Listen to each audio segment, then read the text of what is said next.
Chapter number 10. Electromagnetic wave in dielectric media. In this chapter, the wave equation for the electric and magnetic field in the linear homogeneous dielectric medium has been studied.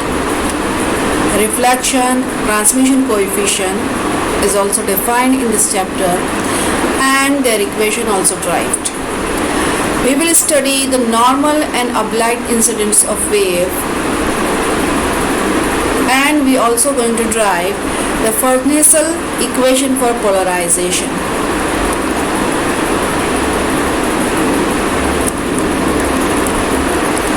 Wave equation for electric and magnetic field in linear homogeneous dielectric medium. Consider a homogeneous dielectric medium and it has no free charge, no free current. That means rho of f and rho of j of f is equal to 0. Therefore, the Maxwell equation reduced to del dot E equal to 0, del dot B equal to 0, del cross E is equal to minus debba by debba T of B, and del cross B is equal to minus debba by debba del cross B is equal to mu naught epsilon debba by debba T of E.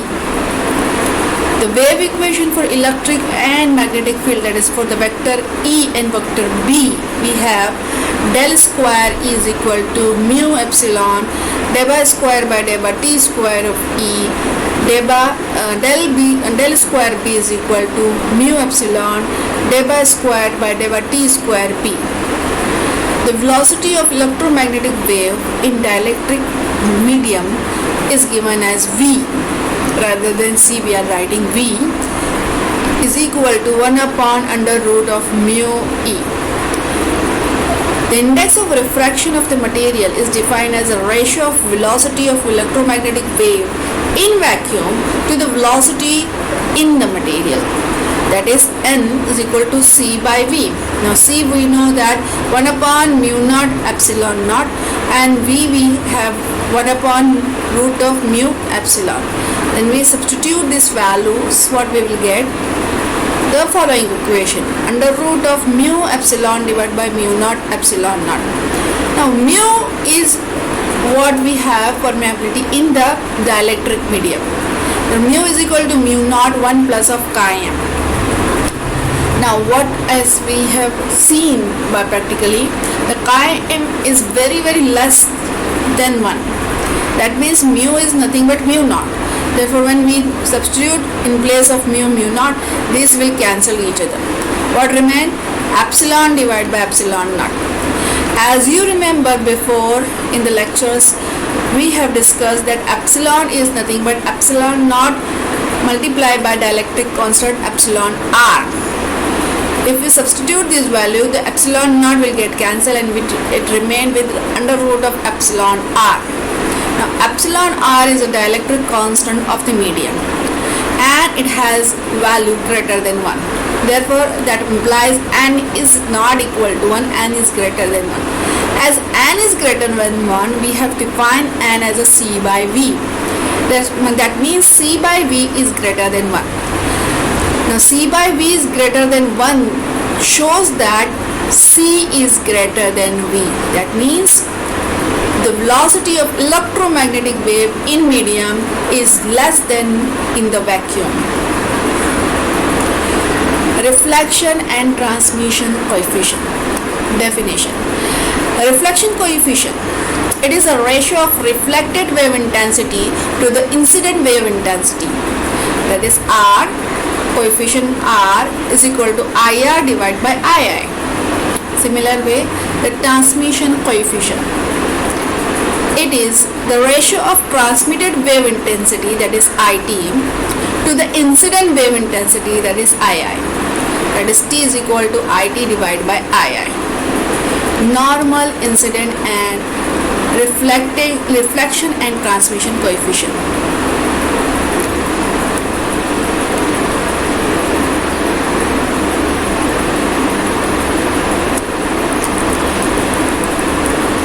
Now suppose the XY plane forms a boundary between the two medium and both mediums are linear, but The boundary is on the xy plane. A plane wave of frequency omega is traveling in the z direction, and let that incident wave to be polarized in x direction approach the interface from the left, and this shows that the electric field in x direction and magnetic field in y direction. The equation of electric and magnetic component of the incident electromagnetic wave in z direction is given by in the complex form as a incident wave. We are writing for the incident wave of the electric field and magnetic field. E complex I zt is equal to amplitude of incident wave e raised to I k propagation constant for incident wave dot z minus omega t x cap. The similar way for magnetic field we have B incident z t is equal to 1 upon velocity of incident wave multiplied by E of 0 I, since we know that B is equal to E by C, and the same equation but the direction in a y, because magnetic field moves in a y direction. The similar result we will have for the reflected wave and for the transmitted wave. So at z is equal to 0, that is at the boundary condition, the combined field on the left must be equal to the combined field of right. That there is no component of electric field or magnetic field perpendicular to surface. That is at the z equal to 0, and that is at the xy plane we are talking about. We will have boundary condition that result as epsilon E1 from the left hand side, one material from linear material 1 and linear material 2. So epsilon E is equal to epsilon E2, and since these are perpendicular surface, component of perpendicular is 0, therefore we will have it as 0. Similar way B1, that is magnetic field in linear direction, linear medium 1 is equal to magnetic field in linear medium 2, and this is also equal to 0. Only parallel component remains. The parallel component we have E1 parallel is equal to E2 parallel, or B1 parallel divided by mu1 is equal to B2 parallel divided by mu2.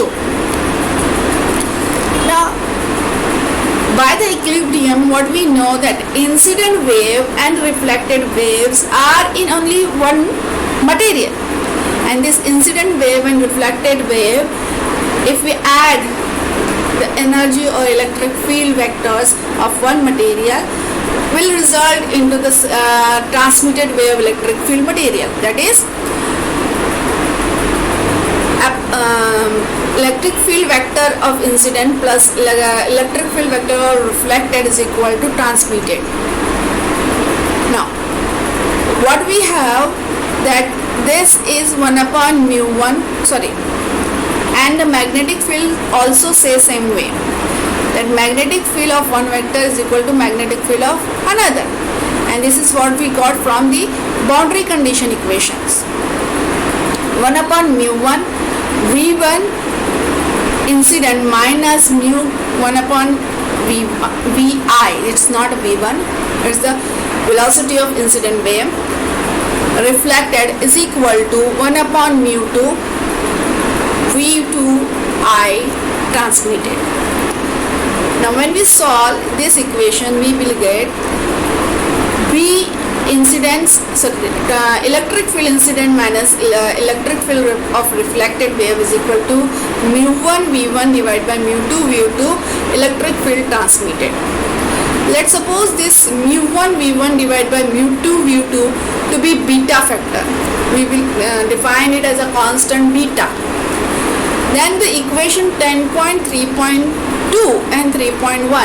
By adding this, we can find incident wave, or by subtracting this, we can find the transmission electric field.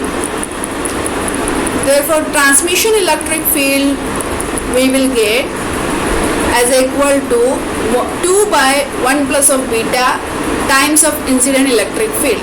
And similarly, if we subtract 10.3.1 and 10.3.2, then we will get the reflective waves electric field, that is complex conjugate of electric field of reflective is equal to 1 minus beta divided by 1 plus beta complex conjugate of electric field of incident wave. Now what we have seen that as mu is nearly equals in whether in which material you are talking, when they are equal, then beta factor, if mu1 mu2 are equal, they will get it out. The beta factor is completely depend upon the velocities, velocity in one medium divided by velocity in second medium, or if velocity is equal to, as we know, velocity is equal to c by n, therefore frequencies, therefore beta factors according to we have 1 minus beta, that is beta equal to v1 divided by v2, that is v2 minus v1 divided by v2 plus v1 incident component of the electric field, or you can say n1 minus n2 divided by n1 plus n2. Now this shows that the transmitted wave and the incident wave are always in phase. In other hand, the reflected wave and the incident waves are, if V2 is greater than V1, then it is in phase, or if V2 is less than V1, it is out of phase. We will talk about the real terms of the amplitudes, since it's difficult to talk about the complex, so we will talk about real terms. As we know from the real terms, we will take the real terms of this complex conjugate and result to this equations. Now, by definition of intensity of wave, what we have, intensity of incident wave II is equal to velocity v1 divided by 1 by 2 epsilon 1 IO1 square. Same way reflected wave and transmitted wave. Only difference is that velocity of reflected wave also remains v1 v1 epsilon 1 epsilon 1. This is incident wave, therefore electric field is EOI. This will be over here EOR. And for the transmitted, this will change completely as a velocity change from one medium to another. The velocity for second medium is we have as a V2 or epsilon as a epsilon 2.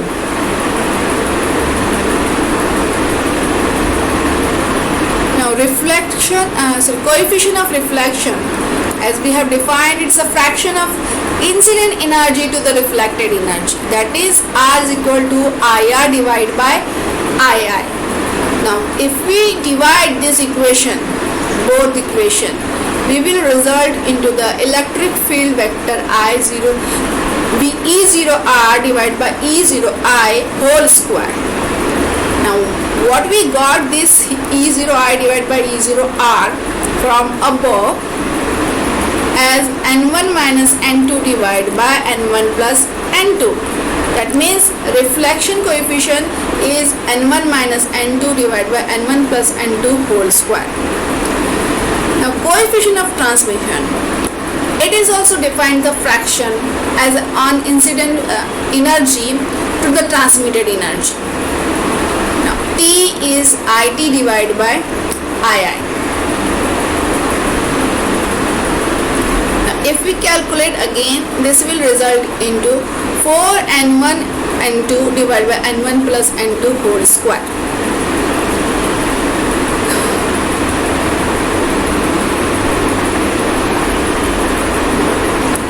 Now adding these two equations, that means R plus T. When we make R plus T and we find the result, this whole term is equal to 1.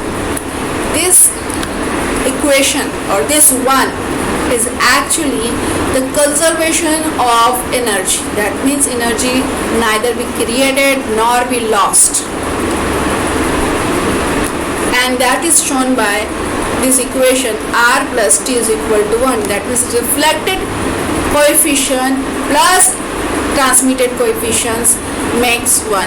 Whatever the incident wave taking the energy, it will be distributed in reflected wave and transmitted wave. It will not lose. Next, oblique incident of, and we will find the reflection coefficient and transmission coefficient for oblique incident. Now consider a plane monochromatic electromagnetic wave meeting the boundary at the arbitrary angle theta from the left.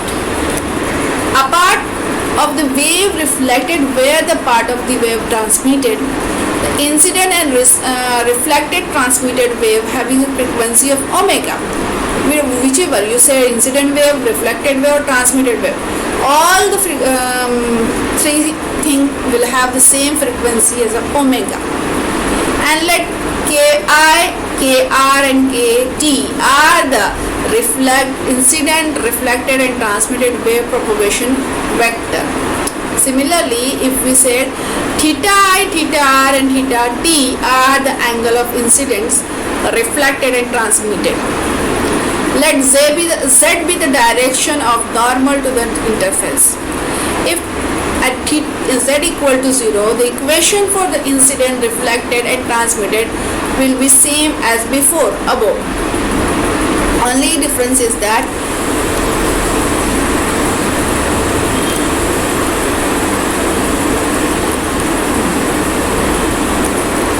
here we have not made the cross product. Okay, and since the direction has been considered the z only, but here we have said that it is at the angle, it's not moving in a z direction. Therefore we have beta actually is equal to 1 upon c or 1 upon v k cross, that is propagation vector, cross product with the electric field vector. In chapter number 9 we have discussed the same.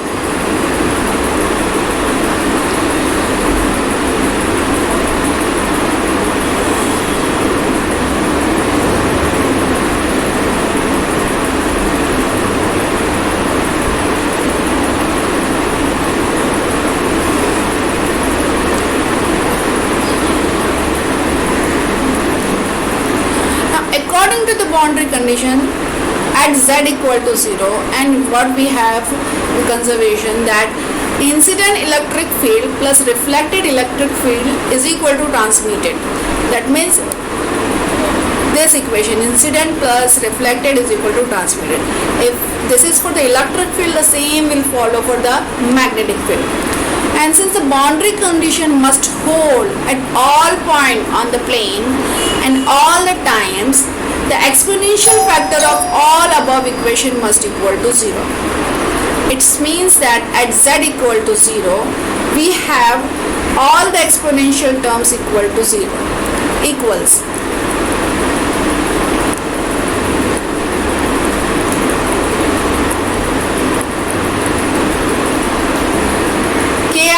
dot r cap. If you see closely the exponential term, this is only the difference between the exponential term of 3. That means ki r cap is equal to kr r cap is equal to kt r cap. If we consider the only x components, then ki x is equal to kr x equal to kt x. Or y component, ki y is equal to kr y is equal to kt y. Now first law what we have concluded from the above is the incident, reflected and transmitted vectors, wave vectors lie in the same plane, and this plane also include the normal of interface, and that is why this plane is called plane of incidence. And that shows that ki sine of theta I, due to this equation ki r cap is equal to kr r cap is equal to kt r cap, we have Ki sine of theta I is equal to Kr sine of theta R is equal to Kt sine of theta T. And we have defined this theta I, theta R and theta T above, where theta I, theta R and theta T are the angle of incident, reflected and transmitted wave, and respectively are measured with respect to the normal.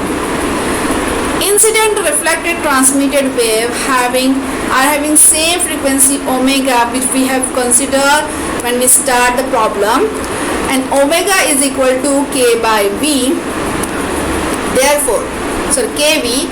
Therefore, what we got, since they are having the same, that is incident, reflected and transmitted wave having the same omega, therefore Ki V1 is equal to Kr V1 is equal to Kt V2. And why V2? Because transmitted wave in a second medium, whereas incident wave in a first medium. And if we say is that, what will result is that either V1 is equal to V2 or Ki equal to Kr. Now from here also what we have, Ki equal to Kr, since theta I equal to theta R, and that is the reflected angle and incident angles are the same. And this shows something, a background for second law. The angle of incidence equal to angle of reflection, and this is the law of reflection. That means Ki V1 is equal to Kt V2, that means K theta I equal to theta R. Now let's suppose Ki1 is equal to Kt2, which remains in our discussion.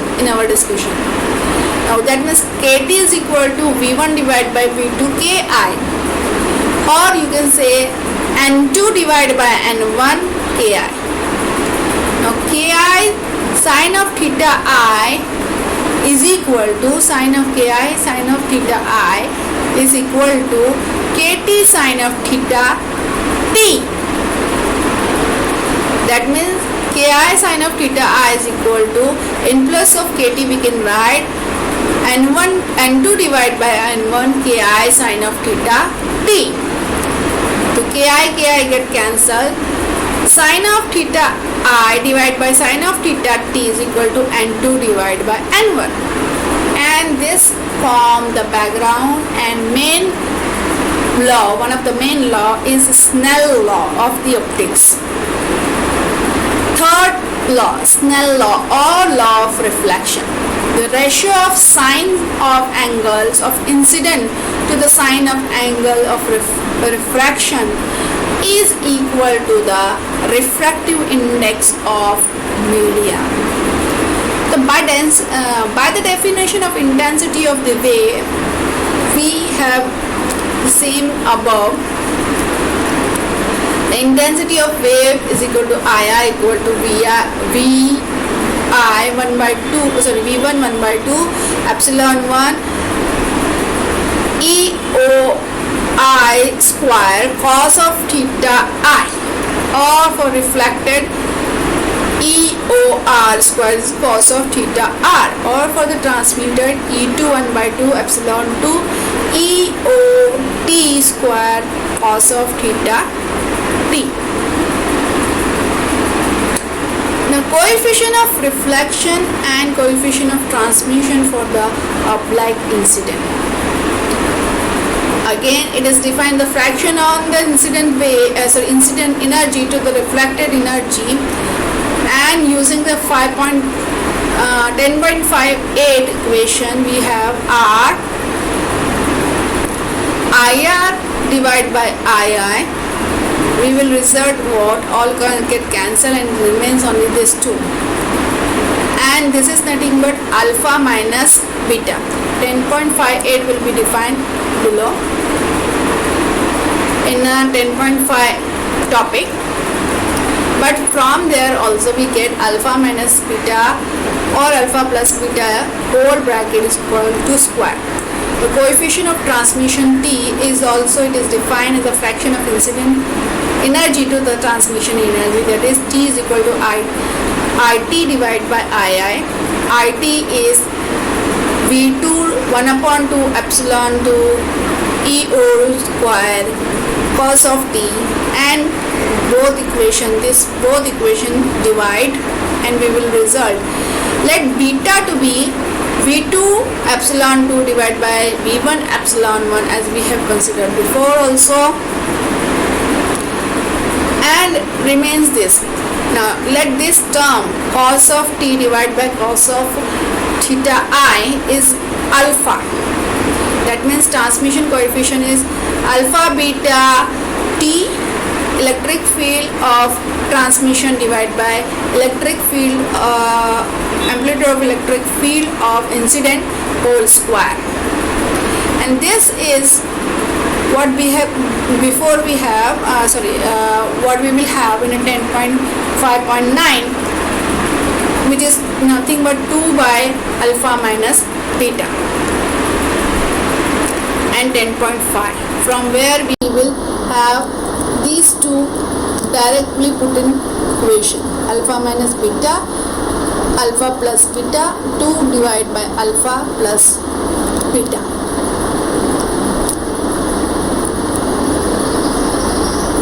Fresnel equation for polarization. Now general boundary condition says that the perpendicular component of electric fields are equal, the parallel component of electric fields are equal, and perpendicular component of magnetic fields are equal. Similar way, parallel field of magnetic fields are equal. Now according to the oblique incidence, this perpendicular terms leads to that incident wave electric field plus reflected wave electric field Z component is equal to the transmission Z component. Same way, perpendicular of B1 is equal to perpendicular of B2 will result into the same. Incident magnetic field plus reflected magnetic fields Z component is equal to transmitted magnetic field Z component. Parallel of electric field components are equal, that means parallel in XY plane we are talking. The parallel component of EOI and EOs R is equal to parallel component of in XY plane EOT. Similar way, when we talk about the magnetic field, the parallel component of magnetic field are equal. These lead to the 1 upon BOI plus BOR in XY plane is equal to 1 upon mu2 BOT in XY plane. And by the chapter number 9, what we have, the magnetic field B is equal to 1 upon velocity of wave, propagation constant K cap cross product with the electric field. Now let the polarization of incident wave is parallel to the electric field, that is it is in XZ plane, so its Y component is 0. Therefore the equation 10.5, which is equal to, we have epsilon 1 IO minus of IO sine of theta incident, same way plus of IO R theta reflected is equal to E2 minus of transmitted Z component. The same way, the incident magnetic field incident will be in the Y direction. If it is in the Y direction, the X and Z components are 0 for the magnetic field, and that gives that this second equation is equal to 0. Now according to the third, what we have, if we write thetas in the third equation, then we will get cos of theta I and cos of theta R equal to cos of theta T. And the fourth equation, that is 1 upon mu1 V1, if we replace B by 1 upon Vk E. And if you say that this is minus sign due to the fact that over here the cross product turns into the minus. Now if we take this mu1 v1 is on the right hand side, what we have, mu1 v1 divided by mu2 v2 transmitted component of electric field, and let this to be a beta as we have defined in a 10.4. Now this term is nothing but beta. According to the equation 10.55, what we have, if we take r theta, theta I is equal to theta r, second law. Therefore EIO plus E0I E0R is equal to cos of t divided by cos of theta I, and let this cos of theta t and cos of theta I is nothing but alpha. Now solving the equation 10.56 and 10.57, for the reflected and transmitted amplitude we will have the equation like this. For the transmitted reflected amplitude, we have alpha minus beta divided by alpha plus beta into incident amplitude, and if we divide this as to alpha minus beta divided by alpha plus beta. Similarly for the transmitted, 2 divided by alpha plus beta incidence. Therefore amplitude of electric field transmitted divided by amplitude of electric field incident is equal to 2 divided by alpha plus beta. These two equations 10.5 and 10.59 has been used in 10.4 to put the equation in a very easy way. And this is my bibliography for the PDF.